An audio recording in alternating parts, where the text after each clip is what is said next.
बच्चों, हम पढ़ रहे हैं आओ करें और सीखें, जो कि कक्षा 6 से 8 के लिए हिंदी की वर्कबुक है, जिसमें हिंदी व्याकरण का सारा बेसिक कोर्स दे रखा है।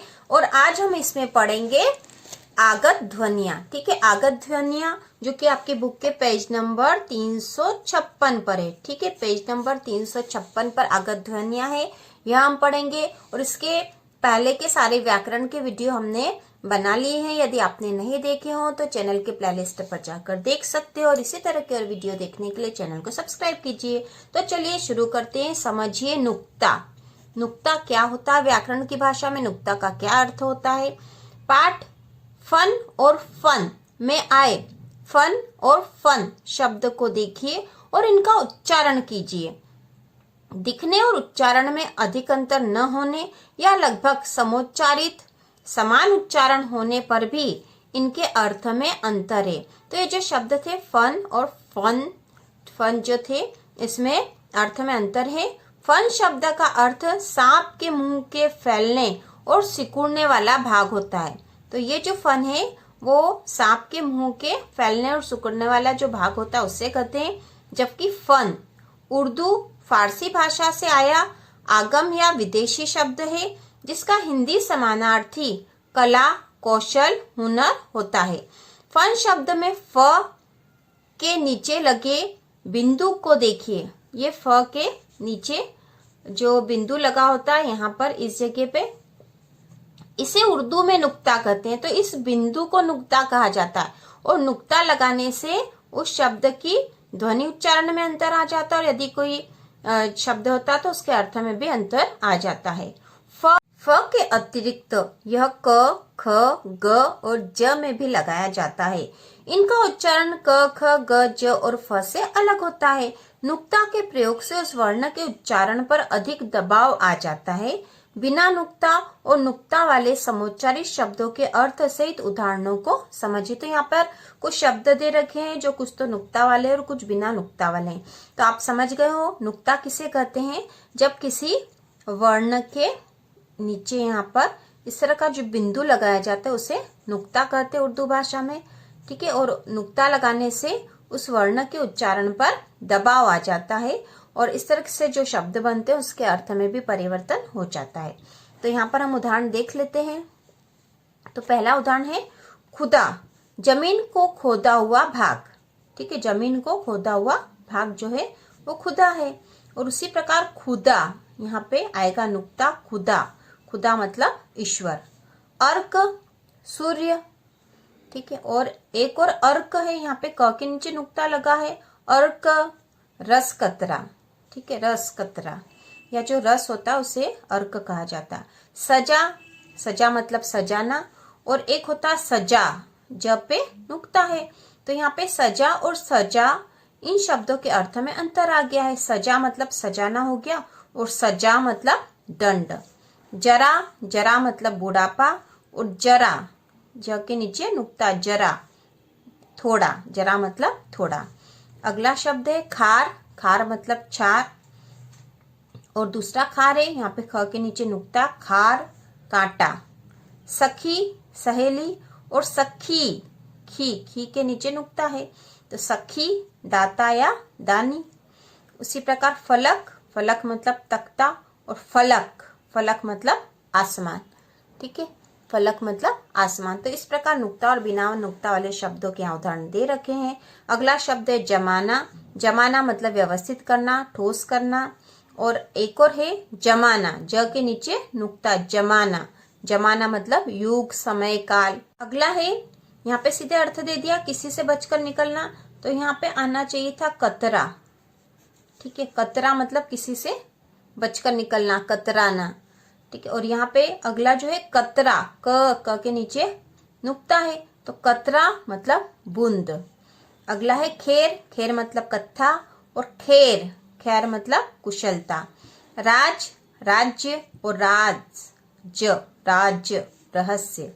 जंग, लड़ाई, और जंग, ज पे नुक्ता आ गया, लोहे पर लगने वाला मोर्चा या लोहे पर जो जंग लग जाती उसे वह वाली जंग है।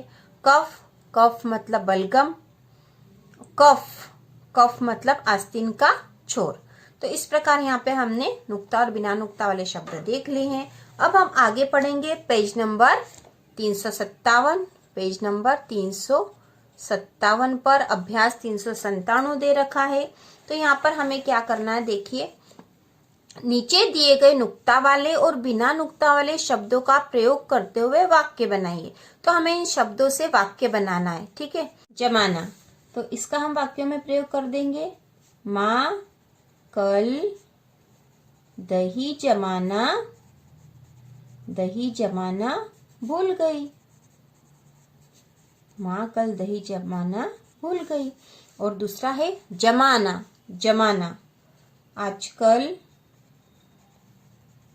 आजकल जमाना बहुत खराब है। आजकल जमाना बहुत खराब है। तो यहाँ पे ज के नीचे नुक्ता है। अगला शब्द है कतरा। अगला शब्द है कतरा। तो कतरा मतलब होता है किसी से बचकर निकलना। तो यहाँ पर हम इसका वाक्यों में प्रयोग कर देते हैं। उधार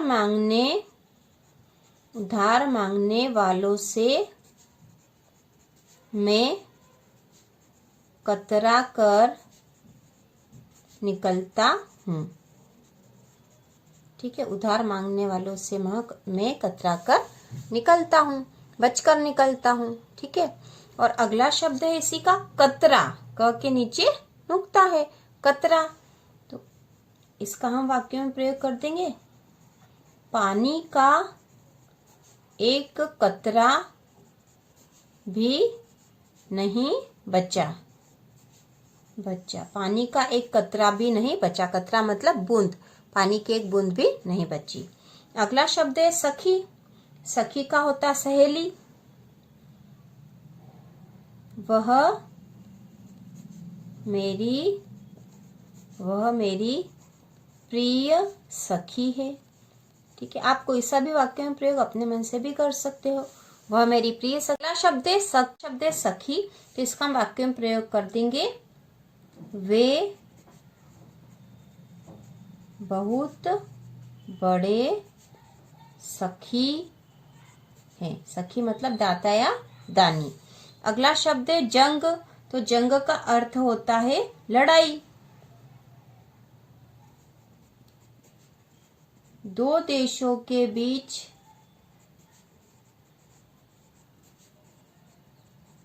जंग में बहुत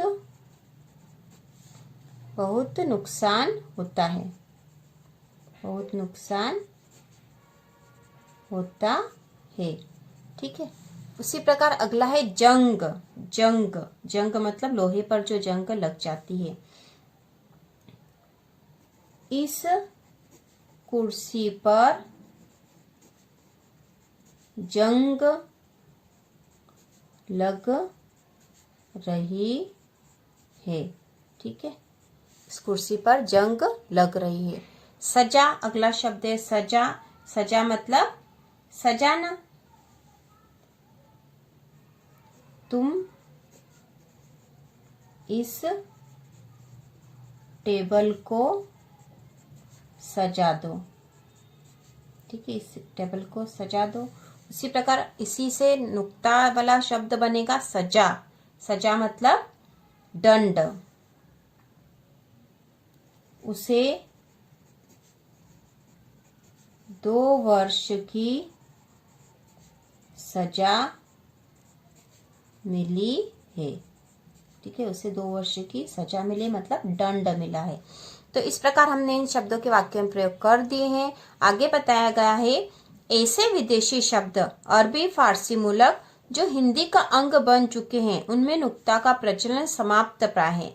ऐसे विदेशी शब्द है ना जो हिंदी का अंग बन चुके, मतलब हिंदी में प्रचलित रूप से उनका प्रयोग हो रहा है और उनमें नुक्ता का प्रचलन अब समाप्त प्राय, मतलब नुक्ता अब नहीं भी लगाया जाता है तो भी उसका प्रयोग हिंदी में हो रहा है। पर जहाँ इनका शुद्ध रूप या उच्चारण भेद या अर्थ भेद बताना आवश्यक हो वह हिंदी में प्रचलित रूपों में यथास्थान नुक्ता लगाया जाना उचित है। जहाँ पर उच्चारण भेद करना जरूरी हो, अर्थ भेद करना आवश्यक हो, वहां पर नुक्ता लगाया जाना भी उचित होता है।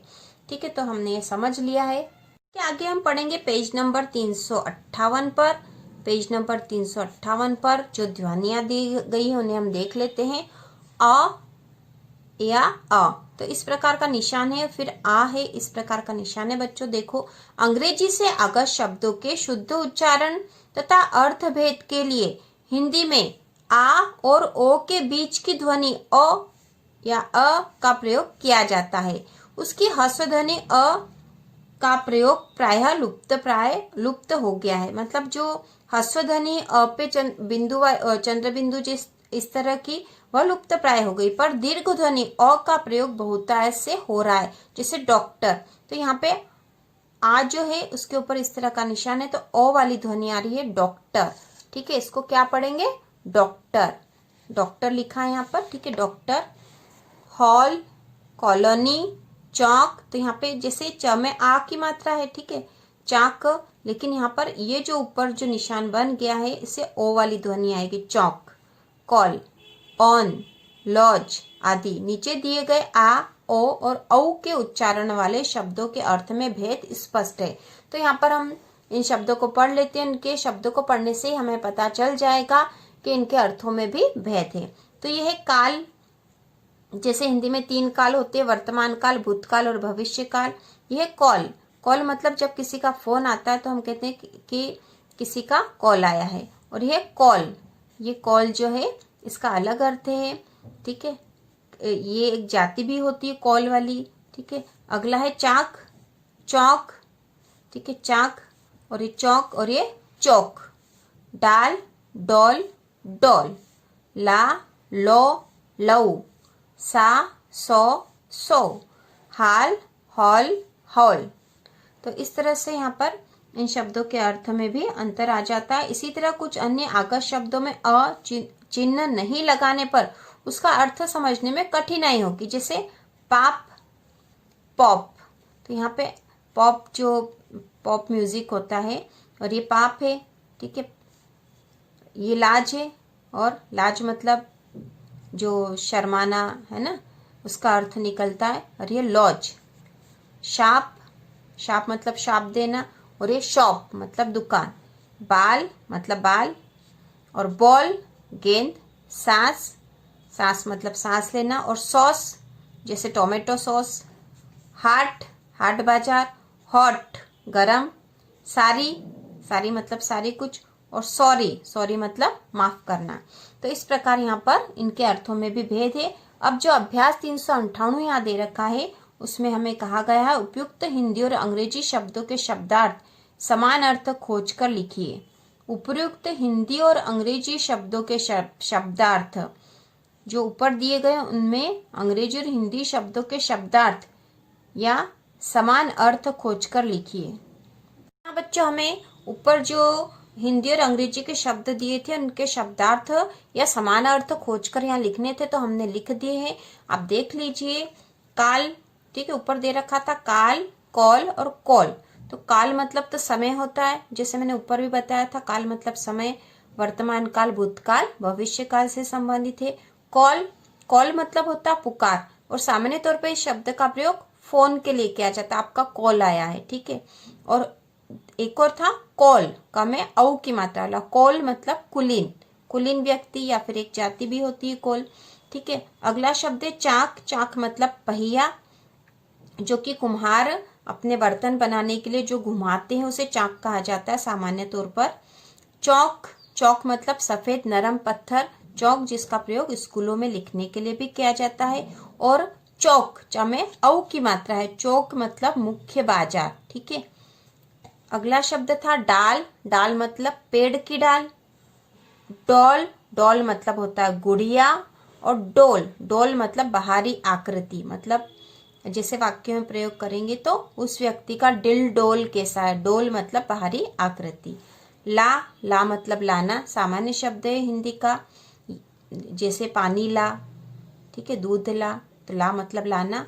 लो, लो मतलब कानून, और लो, लो मतलब आंख की लपट या ज्वाला।